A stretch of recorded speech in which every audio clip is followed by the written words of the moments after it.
दगड़ियों good morning, welcome to my new blog. एक नई सुबह की नई शुरुआत करते हैं नई ब्लॉग के साथ। तो दगड़ियों रात एक बात चाहिए 8:30 और एल मिचू पहाड़ी पैराडाइज में आपको सबों का नवरात्रि ने बधाई छू दगड़ियों। आज है 5 अप्रैल, अष्टमी तिथि है, 8वां नवरात्र है दोस्तों। और यो बैर 8 औरत छन और कल रामनवमी का पर्व मनाया जाएगा दोस्तों। जी हाँ, कल के ही दिन भगवान राम का जन्म हुआ था। श्री रामचरितमानस में एक चौपाई भी आती है, नवमी तिथि मधुमास पुनीता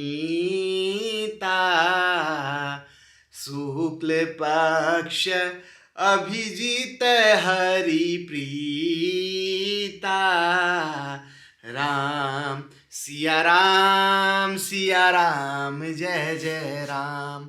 मतलब नवमी तिथि थी और बहुत ही पावन पवित्र मास था, मधुमास पुनीता, शुक्ल पक्ष था।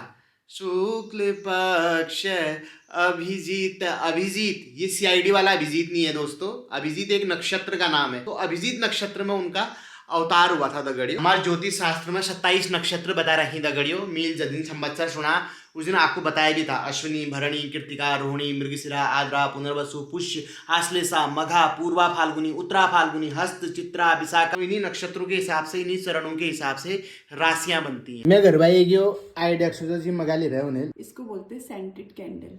Scented scented scented candle, okay. मतलब ये बात अच्छी मारती होगी ना चलते चलते। इसको अगर आप सूंघोगे ना, हाँ, तो आपको पेस्ट्री खाने का मन नहीं करेगा। पेस्ट्री वेस्ट्री खाना जिनको पसंद है लेकिन वो खा नहीं पा रहे बढ़ते मोटापे की वजह से, तो वो सूंघ के भी काम चला सकते हैं।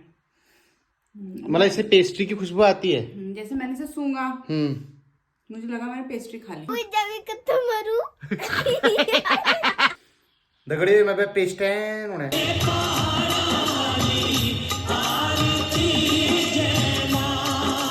हल्द्वानी में धीरे धीरे गर्मी का आगमन हो रहा है दोस्तों। चटक घाम लगने लग गया है। दिन में पंखे 1 या 2 में चलने लग गए हैं। अभी मैं पहाड़ी पैराडाइज के ड्राइंग रूम में हूँ। ड्राइंग रूम बोले तो बैठक रूम। हमारे पहाड़ में जो बैठक रूम हूँ उसका चाक कुनी, मतलब जो आपका देल मोली के बाद जो आपका पहला कमरा होता है, बाहर वाला कमरा, उसको हमारे पहाड़ों में चाक कहा जाता है। और यहाँ पे मेरी छोटी सी मिनी लाइब्रेरी है। ये रंजना ने अच्छे से टाँच पाँच कर रखी है। इसमें आपको भांति भांति की किताबें देखने को मिलेंगी। मॉर्गन हाउसल की द साइकोलॉजी ऑफ मनी, ये किताब मैंने प्रगति मैदान से ली थी, पुस्तक मेले से। ये मैं हड़ा खान से लेके आया था, द टीचिंग्स ऑफ बाबा जी। ये देखो, ये हड़ा खान बाबा के खूट हैं दगड़ियों। ये एक जापानीज राइटर है हारुकी मुराकामी, उनका एक उपन्यास है नॉर्वेजियन वुड। ये मैंने देहरादून से खरीदी थी, अभी पढ़ी नहीं है। रंजना ने ली थी किताब, how to make people do what you want. जो आप कहते हो ना कि तू रंजना का गुलाम बन गया है, रंजना सब कयूं मान है, जिलाऊ को भान माज है, पीशू अल है, सब चीज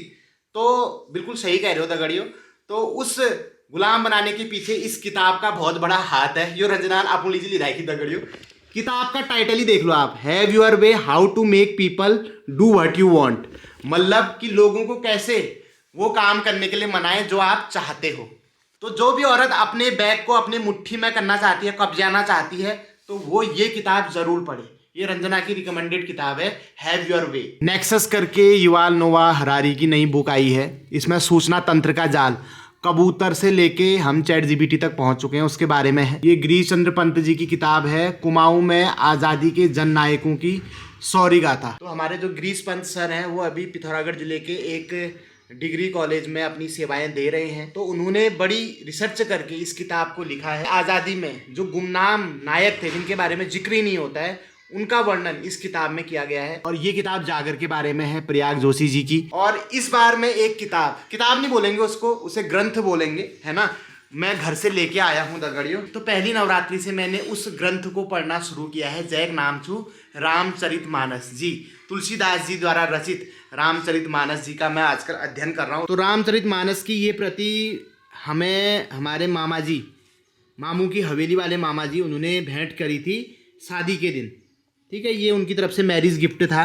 देखो उन्होंने लिखा भी है, श्री गणेशाय नमः, चिरंजीवी पवन आयुष्मती रंजना, परिणय सूत्र बंधन की मांगलिक बेला में हमारी ओर से आपके उज्जवल भविष्य की हार्दिक शुभकामनाएं। मज्जन फल पेखिय तत्काला,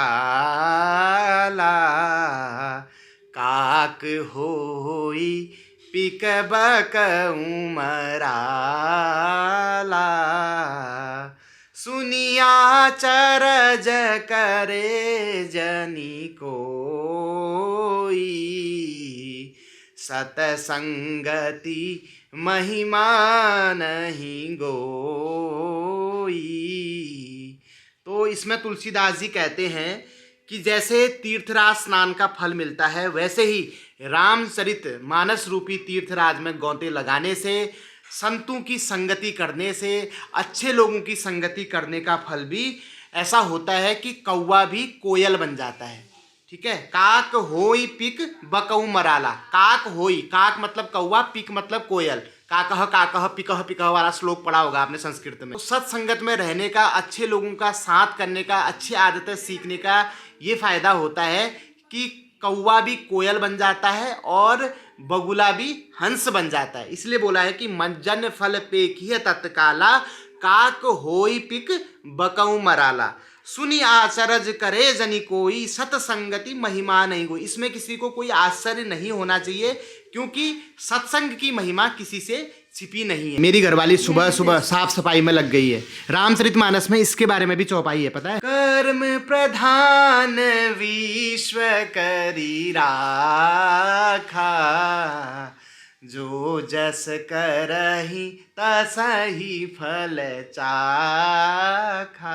तो दिन 2:30 बज गई दगड़ियों, अब हल्का हल्का भूख लागने। आज मैं घरवाई के लिए बढ़ते छू, ये एक फर्स्ट नॉर्थ धरो और एक आज लास्ट नॉर्थ धर रहा दगड़ियों। आ की बोल छे तू डोसा। रोज नई नई एक्सपेरिमेंट होना साबूदाना का लिए। इसको बोलते हैं साबूदाना, जिसके नवरात्र में व्रतों में खीर वगैरह बनाई जाती है। तो मैंने इसके बारे में थोड़ा सा पढ़ा। सावा करके एक पेड़ होता है, उसकी जड़ों को फैक्ट्री में लाया जाता है और उसी से स्टार्च निकाल के इसको प्रोसेस करके साबूदाना बनाया जाता है। ये मोती का गुज जो तुम देखा है, बेसिकली ये प्लांट बेस्ड प्रोडक्ट है, जिसकी वजह से इसको चोखा माना जाता है। तो एक हिसाब से ये सब्जी या फल की श्रेणी में आ गया। जैसे हम शिवरात्रि के व्रत में गीठे खाते हैं उबाल के, या फिर तरुड़ खाते हैं, ऐसे ही ये साबूदाना भी हुआ, क्योंकि ये भी एक पेड़ से ही प्राप्त होता है। साबूदाना का धुस धुस कर दिया है दगड़ियों।